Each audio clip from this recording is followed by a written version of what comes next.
Ashok Leyland stallion. এটি ভারতীয় সেনার সবথেকে নির্ভরযোগ্য এবং বহুল ব্যবহৃত ট্রাক।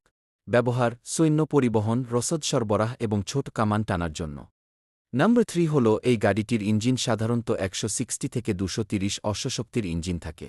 নম্বর 4 এই গাড়িটির সবচেয়ে বড় ক্ষমতা হল এটি চতু ড্রাইভ সিস্টেমের, যা কাদা বা বালিতে আটকালে 4 চাকা দিয়েই শক্তি প্রয়োগ করতে পারে।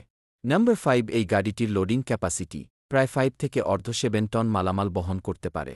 নম্বর 6 এই গাড়িটির বিশেষত্ব -30 ডিগ্রি থেকে 50 ডিগ্রি সেলসিয়াস তাপমাত্রায় এটি অনায়াসে চলতে পারে।